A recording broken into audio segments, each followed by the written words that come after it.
جو بھی بندہ عمل کرے خالص اللہ کی رضا کے لیے کرے، ہر عمل کو، ہر عبادت کو خالصتاً اللہ کی رضا کے لیے ہی کرنا چاہیے، اللہ کو خوش کرنے کے لیے کرنا چاہیے، اللہ کی خوشنودی حاصل کرنے کے لیے کرنا چاہیے۔ لیکن اگر اس میں ریاکاری آ گئی، اس میں دکھلاوا آ گیا، تو یقین کر لیجئے وہ عمل چاہے کتنا بھی بڑا ہو، وہ عمل آپ کے لیے وبال جان بن جائے گا، آپ کے لیے جہنم کا سبب بن جائے گا۔ آپ اس عمل کی وجہ سے جنت میں نہیں جا سکتے۔ اگر وہ عمل اللہ کی رضا کے لیے کیا جائے، اللہ کو خوش کرنے کے لیے کیا جائے، یقیناً وہ عمل چاہے جتنا بھی چھوٹا کیوں نہ ہو، وہ بندے کی نجات کا ذریعہ اور سبب بن سکتا ہے۔ صحیح البخاری کے اندر موجود ہے، حدیث نمبر ہے 6423، نبی اکرم صلی اللہ علیہ وسلم نے فرمایا لن یوافی عبد یوم القیامت یقول لا الہ الا اللہ یبتغی بہا وجہ اللہ الا حرم اللہ علیہ النار۔ جو بندہ قیامت کے روز اللہ سے اس حالت میں ملے گا کہ اس نے خالصتاً اللہ کی رضا کے لیے کہا تھا کہ اللہ کے سوا کوئی معبود برحق نہیں، تو اللہ رب العزت اس پر جہنم کی آگ کو حرام کر دے گا۔ اور جو بندہ کسی بھی عمل میں ریاکاری کرے، دکھلاوا کرے، تو اس کا عمل اس کے لیے وبال جان بن جائے گا۔ اس حدیث سے معلوم ہوا کہ عبادات میں اخلاص جہنم سے آزادی کا سبب بن سکتا ہے، اور اخلاص کے برعکس ریاکاری، دکھلاوا ہے اور تعریف سننے کی خواہش، یا کہ کسی دنیاوی غرض کا حصول مقصود ہو، تو یہ چیز انسان کو جہنم میں لے جاتی ہے۔ نبی اکرم صلی اللہ علیہ وسلم نے فرمایا کہ 3 لوگ ایسے ہیں، 3 قسم کے لوگ ایسے ہیں جن کو سب سے پہلے جہنم میں پھینکا جائے گا، ان پر جہنم کو بھڑکایا جائے گا۔ ان میں سے ایک بندہ کون ہے؟ وہ شہید ہے۔ یہ صحیح مسلم کے اندر موجود ہے، اور حدیث نمبر ہے 1905 نمبر۔ سیدنا ابو ہریرہ رضی اللہ تعالیٰ عنہ اس حدیث پاک کے راوی ہیں، بیان فرماتے ہیں کہ قیامت کے دن سب سے پہلے جس شخص کا فیصلہ کیا جائے گا، جسے اللہ کے دربار میں لایا جائے گا، جسے کھڑا کیا جائے گا، وہ شہید ہوگا۔ اسے لایا جائے گا، اللہ تعالیٰ اسے اپنی نعمتیں یاد دلائے گا، فرمائیں گے اللہ رب العزت کہ میں نے تجھے فلاں فلاں نعمت دی۔ وہ بندہ اللہ کی نعمتوں کا اقرار کرے گا، انہیں تسلیم کرے گا کہ مجھے دنیا میں فلاں فلاں نعمتیں دی گئی تھی۔ اللہ رب العزت اس سے پوچھیں گے ان نعمتوں میں تم نے کیا عمل کیا؟ میں نے تجھے اتنی نعمتیں عطا کی، ان نعمتوں سے کیا فائدہ کیا، تو نے کیا فائدہ حاصل کیا؟ وہ بندہ کہے گا اے اللہ میں تیرے راستے میں جہاد کرتا رہا، قتال کرتے کرتے میں شہید ہو گیا، کافروں کو مارتا رہا۔ اللہ رب العزت فرمائیں گے کذبت، اے بندے تو جھوٹ بولتا ہے، لیکن اس بندے نے یہ کام کیے ہیں، اس بندے نے جہاد کیا ہے، اللہ کے راستے میں اپنی جان قربان کی ہے، لیکن اللہ رب العزت کیا فرما رہے ہیں؟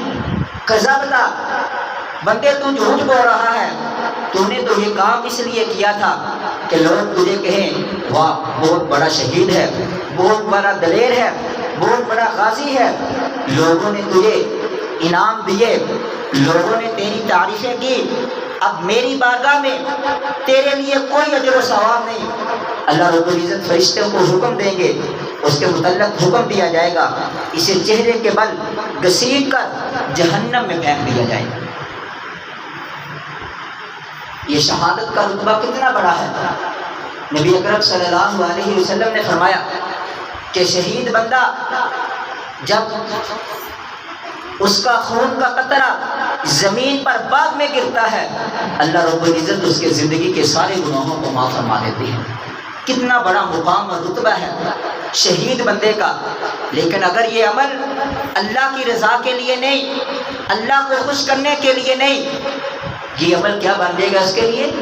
وبال جان بن جائے گا، جہنم کے داخلے کا سبب بن جائے گا یہ عمل اس کے۔ اور دوسرا وہ شخص جسے لایا جائے گا، جس کو اللہ رب العزت نے علم دیا ہوگا، اس نے دین کا علم حاصل کیا ہوگا، اس نے لوگوں کو دین کی تعلیم دی ہوگی، قرآن پڑھا ہوگا، قرآن کا قاری ہوگا، اللہ رب العزت اسے اپنی نعمتیں یاد دلائیں گے اور انہیں وہ یاد کر لے گا، تسلیم کر لے گا، ان کا وہ اقرار کرے گا، ہاں اللہ تو نے فلاں فلاں نعمتیں مجھے دنیا میں دی تھی۔ اللہ رب العزت ان سے پوچھیں گے ان نعمتوں میں رہ کر تم نے کیا عمل کیا، ان نعمتوں سے کیا فائدہ اٹھایا؟ وہ بندہ کہے گا اے اللہ میں لوگوں کو دین سکھلاتا رہا، لوگوں کو پڑھاتا رہا، خود قرآن پڑھتا رہا، لوگوں کو پڑھاتا رہا۔ اللہ رب العزت فرمائیں گے کذبت، اب بندے تو بھی جھوٹ بول رہا ہے، تم نے یہ کام اس لیے کیا تھا کہ لوگ تجھے کہیں واہ بہت بڑا قاری ہے، بہت بڑا علامہ ہے، بہت تقریریں کرتا ہے، بہت خطاب کرتا ہے۔ لوگوں نے تجھے سب کچھ دے دیا، تمام القابات سے لوگوں نے تجھے نوازا، شیخ صاحب کہا، علامہ صاحب کہا، بڑے پتہ نہیں کیا کیا آپ کو القابات دیے گئے، لیکن اب میری بارگاہ میں تیرے لیے کوئی اجر و ثواب نہیں۔ فرشتوں سے کہا جائے گا فرشتوں سے پکڑ لو اور اسے گھسیٹ کر منہ کے بل جہنم میں پھینک دیا جائے۔ یہ عمل کوئی چھوٹا سا ہے، یہ قرآن سیکھنا، پڑھنا، پڑھانا بہت بڑا عمل ہے۔ نبی پاک صلی اللہ علیہ وسلم نے فرمایا کہ ایک عابد بندہ عبادت گزار ساری رات عبادت کرتا رہے، اللہ کی عبادت کرے، لیکن ایک عالم دین جو صحیح معنوں میں عالم ہے وہ ساری رات سویا رہے، اس کا سونا پھر بھی اس سے بہتر ہے۔ عبادت کرنے والا ساری رات عبادت کرے، توبہ استغفار کرے، لیکن ایک عالم سویا ہوا پھر بھی اس سے بہتر ہے۔ کتنا شان، کتنا مقام ہے۔ لیکن اگر یہ عمل اللہ کی رضا کے لیے نہیں، اللہ کو خوش کرنے کے لیے نہیں، تو یقیناً یہ عمل کیا ہو جائے گا؟ اس کے جہنم کے داخلے کا سبب بن جائے گا۔ اور تیسرا وہ بندہ جسے اللہ رب العزت نے مال و دولت سے نوازا ہوگا، اسے ہر قسم کا مال عطا کیا ہوگا، اللہ رب العزت اسے اپنی بارگاہ میں بلائیں گے اور اسے فرمائیں گے کہ میں نے تجھے فلاں فلاں نعمتیں دی۔ وہ نعمتوں کا اقرار کرے گا کہ ہاں اللہ تو نے فلاں فلاں نعمتیں مجھے دی۔ اللہ رب العزت فرمائیں گے تو نے ان نعمتوں میں رہ کر کیا عمل کیا؟ وہ کیا جواب دے گا؟ اے اللہ میں نے جہاں مناسب سمجھا اس کو خرچ کیا، غریبوں میں، یتیموں میں، مسکینوں میں، مساجد، مدارس میں نے بنائے، رفاع عامہ کے کام میں نے کیے۔ لیکن اللہ رب العزت کی طرف سے کیا جواب آ رہا ہے؟ کذبتا، بندے تو بھی جھوٹ بول رہا ہے، تو نے یہ عمل اس لیے کیا تھا لوگ کہیں بہت بڑا سخی ہے، بہت لوگوں کو مال تقسیم کرتا ہے، بہت بڑی اس نے قربانی کی ہے، بہت لوگوں میں گوشت تقسیم کیا ہے اس نے، لیکن آج میری بارگاہ میں تیرے لیے کوئی اجر نہیں۔ اور اسے حکم دیا جائے گا فرشتوں سے گھسیٹ کر منہ کے بل جہنم میں پھینک دو۔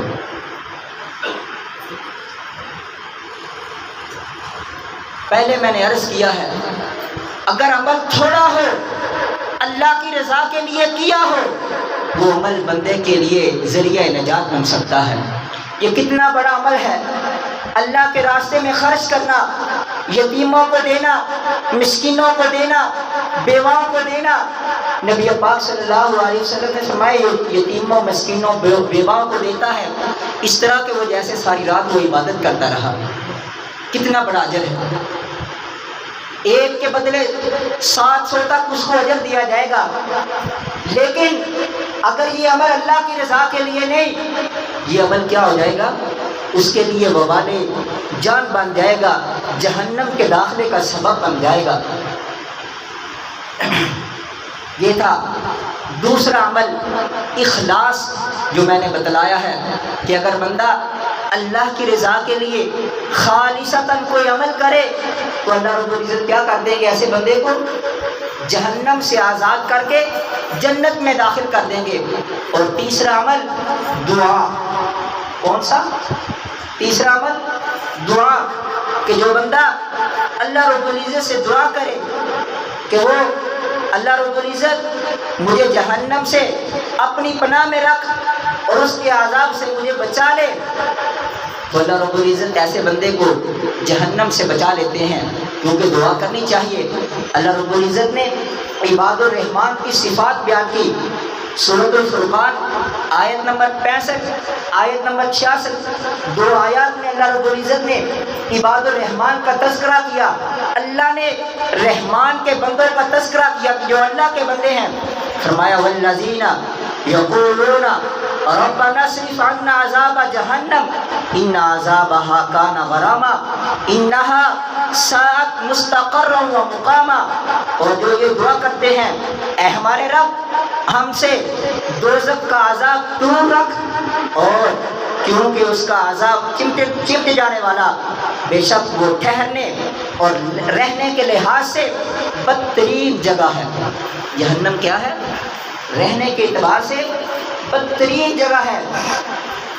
اور اللہ رب العزت نے عباد الرحمن کو یہ حکم دیا کہ وہ اللہ سے اپنے لیے جہنم سے آزادی کی دعا کریں کہ اللہ رب العزت انہیں جہنم سے آزاد کر دیں، جنت میں داخل کر دیں۔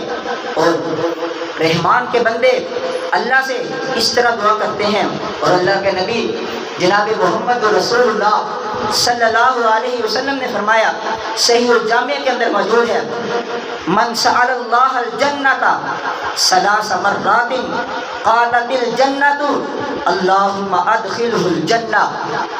نبی اکرم صلی اللہ علیہ وسلم نے فرمایا کہ جو شخص اللہ رب العزت سے 3 مرتبہ جنت کا سوال کرے تو جنت آگے سے کیا کہتی ہے؟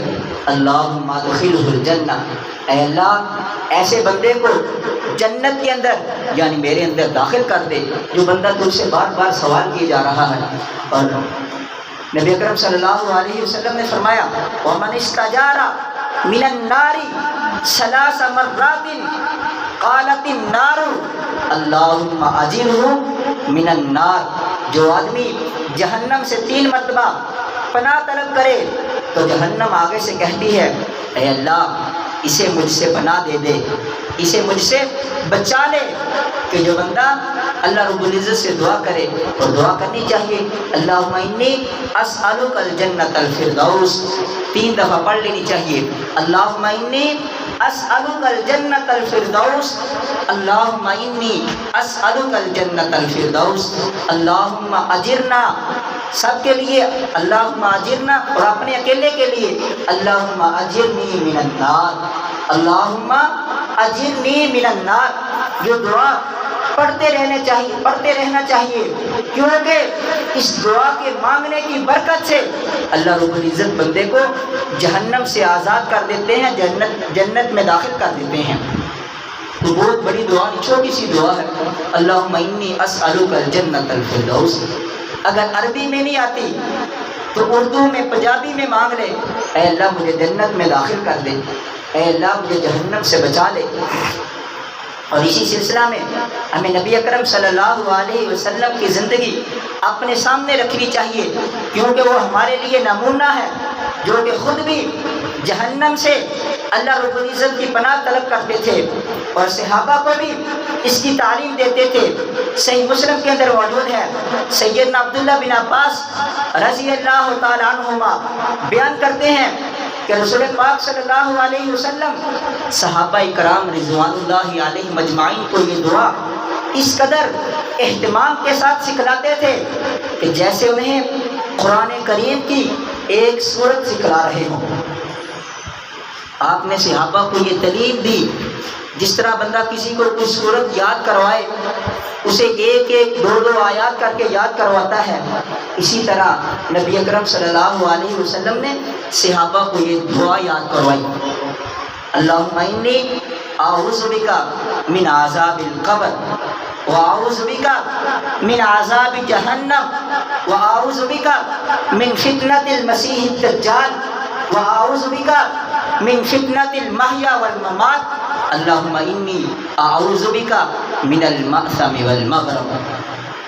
یہ پیارے رسول کی پیاری دعا جو چھوٹی سی مختصر سی پاکٹ سائز مل جاتی ہے، بازار سے بھی مل جاتی ہے، اس پر جب بندہ تشہد پڑھے، اس کے بعد درود شریف پڑھے، اس کے بعد یہ دعا لکھی ہوئی ہے، اس کے بعد یہ دعا لکھی ہوئی ہے اللہم انی اعوذ بک من عذاب القبر، اے اللہ میں عذاب قبر سے تیری پناہ چاہتا ہوں، واعوذ بک من عذاب جہنم، اے اللہ عذاب جہنم سے میں تیری پناہ چاہتا ہوں۔ نبی پاک صلی اللہ علیہ وسلم صحابہ کو تعلیم دے رہے ہیں، صحابہ اس دعا کو یاد کریے، ان کو سیکھیے، اللہم انی اعوذ بک من عذاب القبر۔ ہم نے صرف وہ ایک دعا یاد کی ہے ربی جعلنی مقیم الصلاۃ ومن ذریتی ربنا وتقبل، اس سے آگے نہیں ہم جاتے بس۔ اور ہم نماز میں آ جائیں کہ بھول کے مولوی صاحب نے ایک آدھی دعا لمبی کر دی تو ہمارا یہ ہوتا ہے مولوی صاحب بس تھی لے کے بہ جاتے ہو تو ہم اور کوئی کام نہیں کر، سانو نیند آن لگ پہ نہیں بیٹھے پیچھے۔ افسوس یار میں تو زندگیاں تے یار ساری زندگیاں ہو گیا سانو نماز پڑھ دیا، قرآن پڑھ دیا، سفید داڑیاں ہو گیا، لیکن سانو یہ نہیں پتہ لگیا بھی یار میں نماز پڑھنا آیا کرنا، میں کسی کا لمبا لان آیا تھے یا میرے سر کوئی احسان کر لگ گیا تسی کوئی۔ مختصر سی نماز وہ بھی ہم نہیں سن سکتے، مختصر سی نماز 10 منٹ کی نماز، 9 منٹ کی نماز، وہ بھی آپ کے لیے پہاڑ ہے، تو پھر ہم پناہ کیسے مانگیں گے اور دعا کون سی ہم یاد کریں گے؟ اب میں سوال نہیں کرتا کس کو آتی ہے کس کو نہیں آتی، لیکن میں اتنا ہی کہوں گا کہ یاد کرنی چاہیے ہمیں۔ اللہم انی اعوذ بک من عذاب القبر واعوذ بک من عذاب جہنم واعوذ بک من فتنة المسیح الدجال واعوذ بک من فتنة المحیا والممات، اے اللہ میں فتنہ دجال سے تیری پناہ چاہتا ہوں، موت اور زندگی کے فتنے سے تیری پناہ چاہتا ہوں۔ اللہم انی اعوذ بک من المأثم والمغرم، اے اللہ گناہ اور غرض سے تیری پناہ چاہتا ہوں۔ کتنی پیاری اور جامع دعا، 4-5 ٹکڑے ہیں اس کے۔ اللہم انی اعوذ بک من عذاب القبر واعوذ بک من عذاب جہنم واعوذ بک من فتنة المسیح الدجال واعوذ بک من فتنة المحیا والممات اللہم انی اعوذ بک من المأثم والمغرم۔ یقین جانیے، یقین کر لیے، اگر آپ کو ترجمہ آتا ہو نا ترجمہ، آپ بار بار پڑھتے رہے اسی دعا کو، آپ کا دل ہی نہ ہو کھڑے ہونے کی یار میں کوئی اور بھی مانگ لوں اللہ سے، بس یہی پڑھتے رہے ہم۔ لیکن افسوس ہم نے نہ یاد کیا اور نہ ہمیں ترجمہ ہی آتا ہے اس نماز کا۔ اور نبی اکرم صلی اللہ علیہ وسلم معصوم عن الخطا، جن کی کوئی غلطی نہیں، کوئی خطا نہیں، پاک مبرہ لا ریب، جس میں کوئی شک نہیں جس کی زندگی میں، وہ کیا کہتے ہیں؟ ربنا آتنا فی الدنیا حسنۃ وفی الآخرۃ حسنۃ وقنا عذاب النار، اے ہمارے رب ہمیں دنیا میں اچھائی عطا کر اور آخرت میں بلائی دے اور ہمیں عذاب جہنم سے بچا۔ یہ کس کے لیے ہے؟ اور یہ امت کو سبق دیا جا رہا ہے۔ میں نے پہلے بتایا معصوم پاک، کوئی غلطی نہیں۔ اور نبی اکرم، میں نے پچھلے جمعے جو پچھلا میں نے بیان کیا اس میں بھی میں نے عرض کیا، سیدہ عائشہ صدیقہ رضی اللہ تعالیٰ عنہ آپ کو ڈھونڈنے نکلی، آپ سجدے کی حالت میں پڑے ہیں اور آپ کے سینے سے اس طرح آواز آ رہی ہے جیسے چولہے پر ہنڈیاں ابل رہی ہو، اور سیدہ عائشہ صدیقہ رضی اللہ تعالیٰ عنہ نے کہہ دیا اللہ کے نبی آپ تو معصوم، آپ کی تو غلطی نہیں، خطا ہی نہیں، پھر بھی آپ اتنا رو رہے ہیں، اتنی اللہ کے سامنے دعائیں کر رہے ہیں۔ تو نبی پاک صلی اللہ علیہ وسلم نے فرمایا انہ کان عبدا شکورا، اے پیاری عائشہ کہ میں اللہ کا شکر گزار بندہ نہ بن جاؤں؟ یہ نہیں کہ میں گناہ گار ہوں تب میں مانگوں، میں خطا کار ہوں تب ہی اللہ سے دعا کروں۔ تو یار مانگنی چاہیے دعا، اللہ سے التجا کرنی چاہیے. یہ نبی پاک صلی اللہ علیہ وسلم دعا مانگ رہے ہیں، تشہد میں دعا مانگی آپ نے، یہ دعا پڑھے گی آپ، ربنا آتینا فی الدنیا حسنۃ وفی الآخرۃ حسنۃ. پھر میں دیکھوں آپ کو کیسے نیند آتی ہے، پھر آپ کیسے سوتے ہیں، پھر مجھے کیسے کہتے ہیں ابھی آپ نے لمبی کر دی نماز. دعا ہم نے صرف ایک پڑھنی ہے، ربی جعلنی مقیم الصلاۃ ومن، وہ بھی ہم نے رٹا لگایا ہوا ہے، وہ بھی کسی کو ترجمہ نہیں آتا، ایسے وہ 100 کی سپیڈ کے ساتھ پڑھتے ہیں ہم.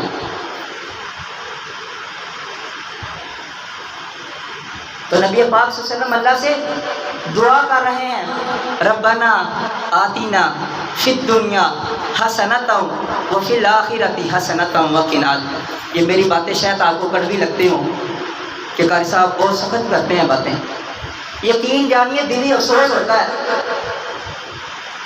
دلی افسوس ہوتا ہے یار، ہم مسلمانوں کے گھر میں پیدا ہو کر ہمیں نماز نہیں آتی، نماز کا ترجمہ نہیں آتا، الٹے ہم عجیب و غریب سوال کرتے ہیں آ کر مسجد میں. باہر بھی کسی نے کسی سے سوال کیا یار اتنا شور کیوں اس کو بند کیا جائے، اور موٹر سائیکل کے پیچھے وہ اتنا بڑا وہ سلنسر لگایا پاں پاں کر، اسے نہیں کوئی روکتا جا کے یار بدتمیزی کر رہا ہے بند کر اس کو، کیا تو نے ساروں کو پریشان کیا ہوا ہے. مسجد میں آ کے پریشان ہوتے ہیں. حدیث مبارکہ سنا دوں اگر پریشان نہ ہو. نبی پاک صلی اللہ علیہ وسلم نے فرمایا مومن بندہ جب مسجد میں آتا ہے تو اس طرح جیسے مچھلی پانی کے پیٹ میں پانی میں رہتی ہے، وہ پانی میں تنگ رہتی ہے مچھلی، آ کر پانی میں خوش رہتی ہے. اور منافق بندہ، آپ نے فرمایا منافق بندہ، آپ تو خیر مسلمان ہیں، آپ تو نہیں کہتا، یقیناً آپ مسلمان ہیں. منافق بندہ مسجد میں آ کر ایسے تڑپتا ہے، ایسے وہ بے چینی اور بے قراری رکھتی ہے جیسے مچھلی کو پانی سے نکال دیا جائے.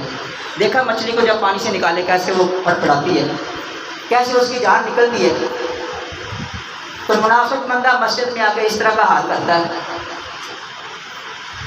تو ہم تو مسلمانوں کے گھروں میں پیدا ہوئے ہیں، مسلمان ہیں، ہمارے ماں باپ دادا شروع سے ہم مسلمان چلے آ رہے ہیں، آگے سے ہماری نسلیں بھی مسلمان الحمدللہ، لیکن ہمارے سوال ہی عجیب و غریب گئے مسجد میں آ کر بھی. چوتھا عمل تقوی، پرہیزگاری، اللہ سے ڈرنا، جہنم سے آزادی کا چوتھا سبب.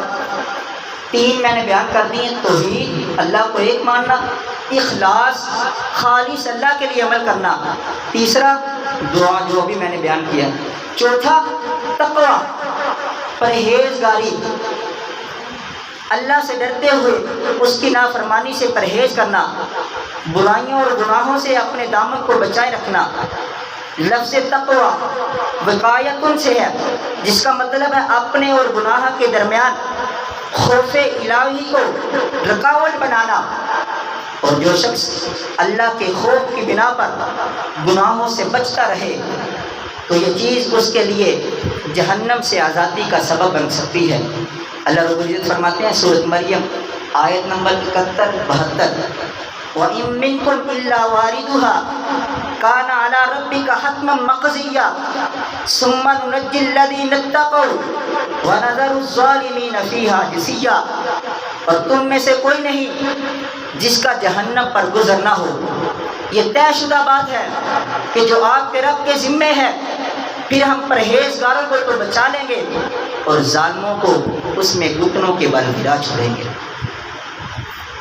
وہ پل صراط ہے نا، پل صراط، وہ جہنم کے اوپر سے گزرنا ہے. لیکن اللہ رب العزت کیا فرماتے ہیں کہ ہم پرہیزگاروں کو تو بچا لیں گے، لیکن جو گناہ گار ہیں، ظالم ہیں، ان کو گھٹنوں کے بل اس میں گرا چھوڑیں گے. اس آیت سے ثابت ہوا کہ جہنم سے نجات حاصل کرنے والے لوگ وہی ہوں گے جو دنیا میں اللہ سے ڈرتے ہوئے برائیوں سے اجتناب کرتے ہوں گے، برائیوں سے پرہیز کرتے ہوں گے، برائی کے راستے سے دور رہتے ہوں گے. جامعہ ترمذی کے اندر موجود ہے 2004 نمبر حدیث، اور یہ حسن درجے کی حدیث ہے. سیدنا ابو ہریرہ رضی اللہ تعالیٰ عنہ بیان فرماتے ہیں کہ رسول پاک صلی اللہ علیہ وسلم سے سوال کیا گیا کہ لوگوں کو سب سے زیادہ کون سی چیز جنت میں پہنچائے گی؟ تو آپ علیہ الصلوۃ والسلام نے فرمایا تقوی اللہ و حسن الخلق، اللہ کا ڈر، تقوی اللہ، اللہ کا ڈر، و حسن الخلق، اور بندے کا اچھا اخلاق کہ بندے کا رویہ، اگر بندے کا اخلاق اچھا ہو، بندے کا رویہ اچھا ہو تو یقیناً وہ بندہ جنت میں چلا جائے گا۔ اور پھر آپ علیہ الصلوۃ والسلام سے پوچھا گیا کہ لوگوں کو سب سے زیادہ کون سی چیز جہنم میں پہنچائے گی؟ تو آپ علیہ الصلوۃ والسلام نے فرمایا الفم والفرج۔ آپ علیہ الصلوۃ والسلام نے فرمایا الفم، بندے کا منہ، والفرج، اور بندے کی شرمگاہ۔ اب زیادہ تر گناہ ان دو چیزوں سے ہوتے ہیں، دو اعضاء کے ساتھ۔ زبان ہے، بندہ چاہے اسے اچھا استعمال کر لے، چاہے اسے برا استعمال کر لے، بندے کے کنٹرول میں ہے نا یہ۔ اور اسی طرح انسانی خواہشات بھی بندے کے اختیار میں ہے، اگر چاہے تو اسے جائز استعمال کر لے، اگر چاہے تو اسے ناجائز استعمال کر لے۔ اور منہ سے کسی کو گالی گلوچ نہ کرے، جھوٹ غیبت فحش گوئی اور چغل خوری سے اپنا منہ پاک رکھے، منہ سے صرف حلال کھائے پیے اور اسے حرام سے بچائے رکھے۔ اسی طرح شرمگاہ کی شہوت کو پورا کرنے کے لیے جائز اور حلال طریقہ استعمال کرے۔ اللہ رب العزت فرماتے ہیں سورۃ المعارج والذین هم لفروجهم حافظون، وہ جو لوگ اپنی شرمگاہوں کی حفاظت کرتے ہیں، الا علی ازواجہم او ما ملکت ایمانہم فانہم غیر ملومین، ہاں ان کی بیویوں اور لونڈیوں کے بارے میں ان جن کے وہ مالک ہیں ان پر کوئی ملامت نہیں۔ فمن ابتغى وراء ذلک فاولئک هم العادون، اب جو شخص اس کے علاوہ کوئی اور راستہ تلاش کرے گا، کوئی اور راستے پر چلے گا تو ایسے لوگ حد سے گزر جانے والے ہیں۔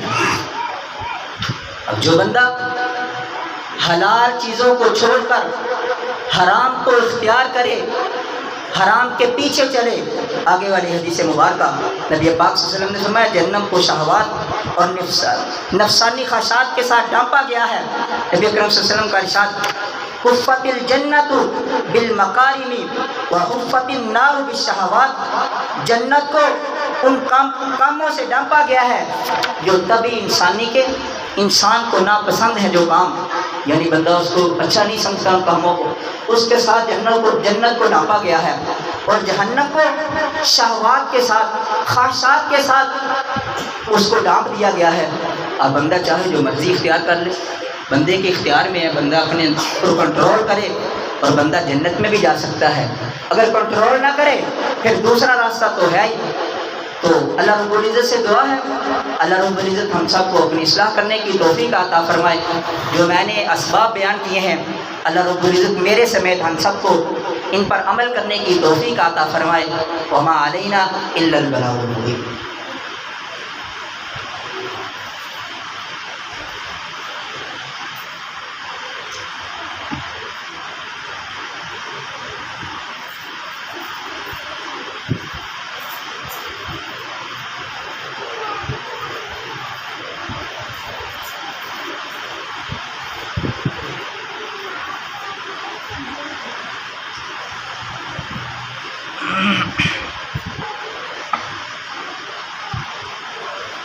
ان الحمد للہ نحمده ونستعینه ونستغفره ونعوذ باللہ من شرور انفسنا ومن سیئات اعمالنا من يهده الله فلا مضل له ومن يضلل فلا هادي له اشهد ان لا اله الا الله وحده لا شريك له واشهد ان محمدا عبده ورسوله اما بعد فان خير الحديث كتاب الله وخير الهدي هدي محمد صلى الله عليه وسلم وشر الامور محدثاتها وكل محدثة بدعة وكل بدعة ضلالة وكل ضلالة في النار۔ اعوذ بالله من الشيطان الرجيم، بسم الله الرحمن الرحيم۔ يا أيها الذين آمنوا اتقوا الله حق تقاته ولا تموتن إلا وأنتم مسلمون۔ يا أيها الناس اتقوا ربكم الذي خلقكم من نفس واحدة وخلق منها زوجها وبث منهما رجالا كثيرا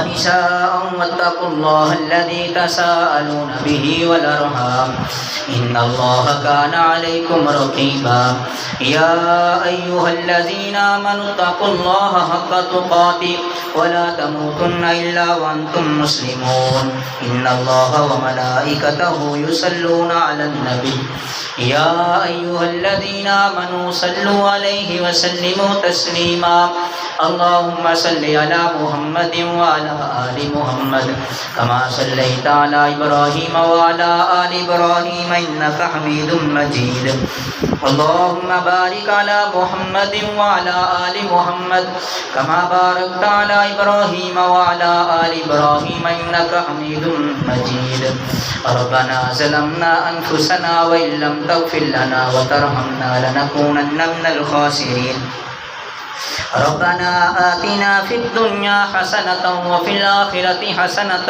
وقنا عذاب النار ربنا لا تزغ قلوبنا بعد إذ هديتنا وهب لنا من لدنك رحمة إنك أنت الوهاب اللهم من أحييته منا فأحيه على الإسلام ومن توفيته منا فتوفه على الإيمان اللهم أجرنا من النار اللهم أجرنا من النار اللهم إنا نسألك الجنة الفردوس اللهم إنا نسألك الجنة الفردوس اللهم إنا نسألك الجنة الفردوس سبحان ربك رب العزة عما يصفون وسلام على المرسلين والحمد لله رب العالمين